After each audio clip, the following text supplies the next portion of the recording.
الو السلام عليكم. وعليكم السلام ورحمة الله وبركاته. ولا المقعد halkaad ka soo hadlayso. walaal waxaan ka soo hadlayaa magaalada Gaalkacyo gobolka Mudug magacayguna waa Xasan Gamaadiid Maxamuud. waa gartay Xasan Gamaadiid oo Gaalkacyo joogta. Gaalkacyo hadii aan wax ka weydiino gobolka Mudug xaaladiisa ka waran. gobolka Mudug xaaladiisa balaayo hadda kama taagna waa fiican yahay intaan ka warhayo tawadlaan iyo qabow iyo barwaaqa la iskaga jira iyo cibaado. ما شاء الله عادي ورنتا عمرك كرر فيرس أدوك أد كوب فافيا قبل كمدو عيد لقيه لجتة وحسامين كل هي gobolka Mudug cudur kan halista ah oo dunida qarribay coronavirus ama covid-19 loo yaqaan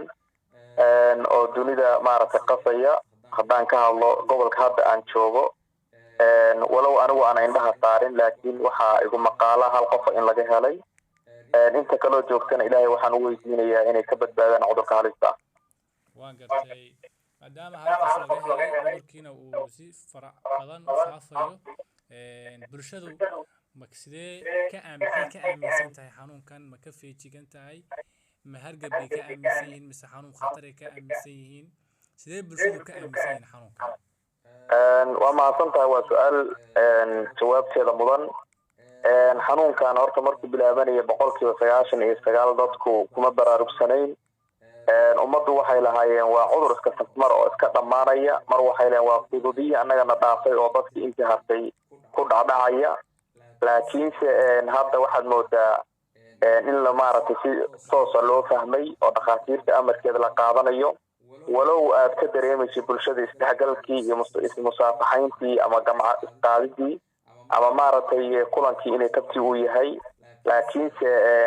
aduu hadda sankii xiritaankii afka iyo sanka la xirto iyo gamciga goloofya la gashado waxaad moodaa talada caafimaadka in si tartiib loo soo fahmaayo walow aan si dhab ah looga rusheeyo weli. waan gartay dawladdu ma samaysay wax tallaabooyin oo looga hortagayo cudurkan ama wacyigelin ha noqoto ama xuduud ha noqoto ama waxyaabo badan oo looga hortagi karo ha noqotay dawladdu wax dhaqdhaqaaq ma samaysay walaalow horta dawladdu dhaqdhaqaaq way samaysay dhaqdhaqaaqana waxa hadda ugu weyn oo aan ku sheegi karaa masaajidada taraawiixda laga joojiyay oo la yiri masaajidada taraawiixda laguma tukan karo culumadii iyo gobolka isla qaateen laakiinse waxaan weli la joojinin oo masiibada ah oo weli socdo waa qaadkii oo asagu corona labaad ah imaaraadkaas hadda ugu daran laakiin awaamirtii dhanka xagga diineed ee culamaa u diinka waa la isla qaatay ilaa 3 habeen uu ka dhaqan galay magaalada Gaalkacyo. waa gartay xuduudihii ma xirtay dawladdu may wax xuduud oo la xiro hadda ma jirto waxa ugu aan hadda xuduud ay wadanka la leedahay Puntland dawladda deegaanka Soomaalida waa midka qaafku ka soo galo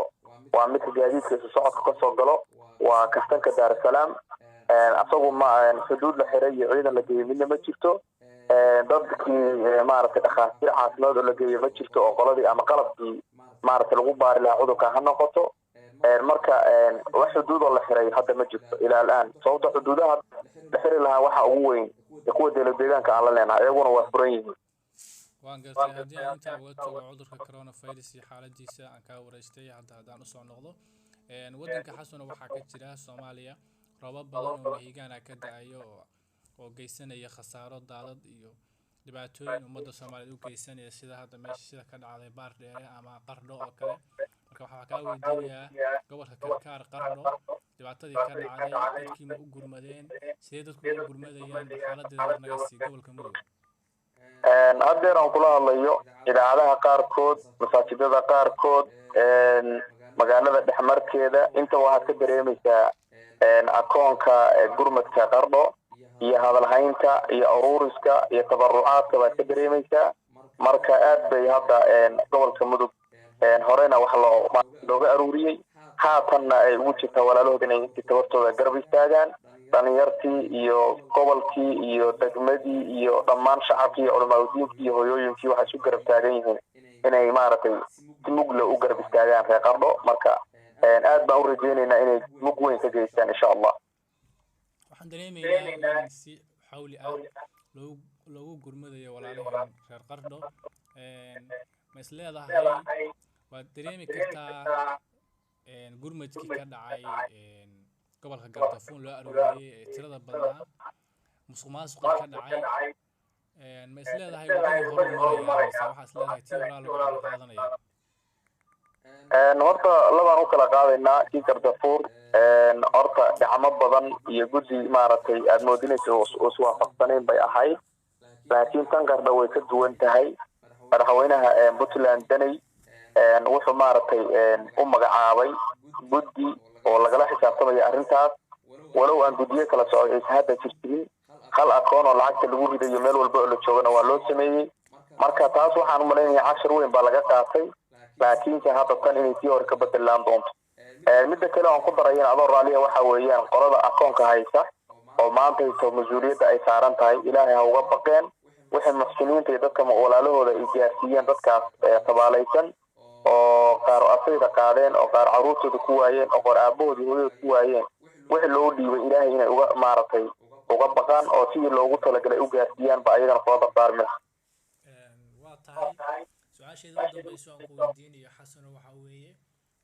Qardho waxaa loo arooriyay dhaqaale fara badan oo meelo badan ka imaanayay ama dalashii ha ka yimaadaan ama wadamada dariska ha ka yimaadaan sida hadda waxaan ku yiraahdaa lacagaha looga imaanaya dowladda federaalka ama mucaarad ha noqdeen ama muxaafid ha noqdeen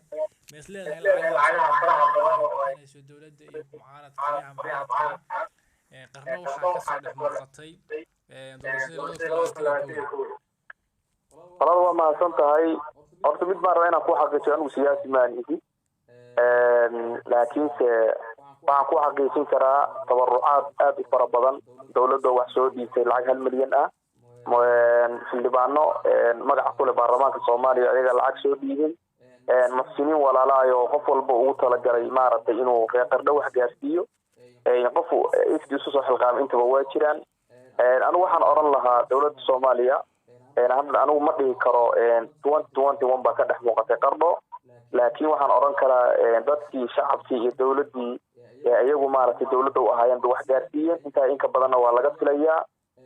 qolada mucaaradkana waxaan leeyahay waa dadkoodii iyo dalkoodii hadday doorasho ku raadinayaan waxaan leeyahay qof walba wax qabadkiisa iyo bulshada suu ku dhex yahay taraxumkiisa oo bulshada uu ku dhex leeyahay ayaa maaragtay la arki doonaa doorashadana waxa la isku doorto waxa qof intuu bulshada uga dhow yahay marka taas laba siyaabo loo qaadi karaa way tahay iyo maaragtay iyo ma aha labada waa la oran karaa marka anigu ma raajixi karo hadda maaragtay 2021 ba ka dhex muuqatay doorashada gurmadka Qardho ma oran karo laakiin waxaan leeyahay bulshada Soomaaliyeed la isku gurmado oo maaragtay la iskarab istaago dhaqankeedii iyo wanaageedii iyo sharafka lagu yaqaanay weeye